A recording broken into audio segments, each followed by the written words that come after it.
How's it going, guys? That Texan Collector here, and today we're going to be looking at this 1989 Dayton 9-inch oscillating fan. I picked this fan up for $15 about a little over 10 years now. I've had it for a pretty long time. This is actually one of the first vintage fans I've purchased with my own money back in the day. Just your typical 9-inch Lasco that's rebranded under Dayton, and the only differences being the color, blade color, the base badge color, and of course Dayton being Dayton, the grounded plug. So this fan's in pretty good shape.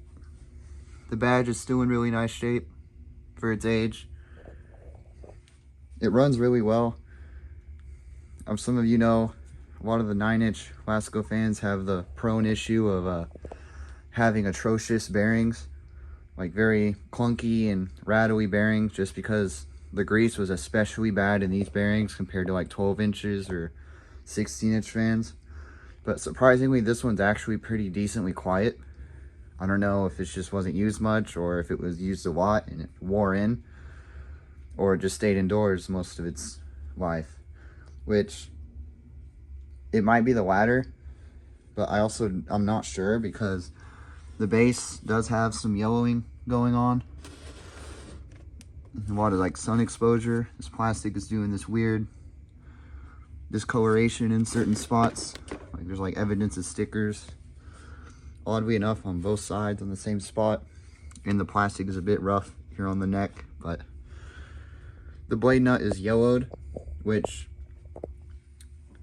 I'll mention that, or I'll note that again. It seems to be a common thing with these 9-inch Lasco fans that the cage nut behind the blade is, excuse me, super yellowed, oddly enough. I actually have a new in box version of this fan that's a bit newer, or no, it's a bit older by 1 year. It's from '88, which you'll see the video either after this or before this. I'm also going to do a side-by-side comparison video of both of them. But I did have to re-glue the base plate. Luckily the knob just pulls off on these.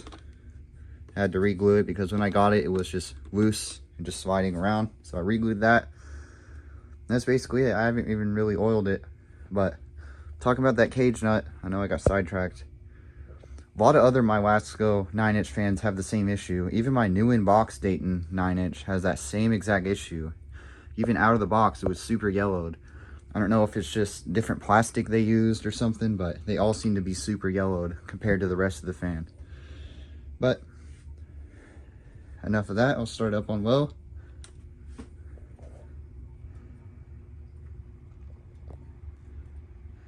It runs really well, but I also kind of feel like low speed is a little bit weak. I don't know if the capacitor is starting to slip, but it's perfect to sweep with it. I mean, it is almost dead silent on low, which is pretty surprising for a 9-inch fan, because these are just iconically known for having the most chaotic, noisy bearings. They have to be fully torn down and rebuilt. But I don't know if you can pick it up in the video, but it's very slightly making the racket.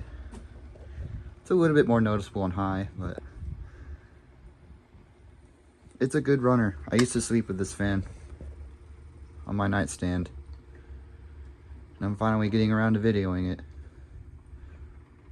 You can probably see in the frame rate speed, the oscillation likes to slow down the blade a bit, which also either tells me it's the capacitor starting to go, or it's just starting to get weak.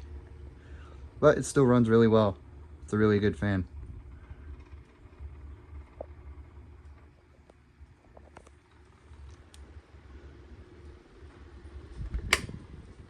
Here's high speed.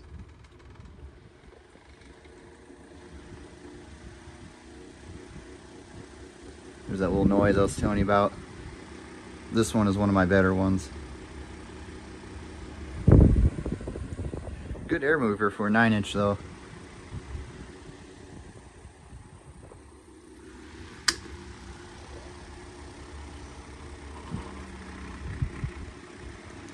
Still has all its original cage clips. Forgot to mention. All 4 of them. These fans originally came with 5, so it had 1 spare, but most of the time people just put on 4. When I get new inbox fans like these, I like to put 5, but whatever works. And off. Pretty solid spin down for a 9-inch fan, but yeah, that's basically it. Thanks for watching, and I will see y'all in the next one.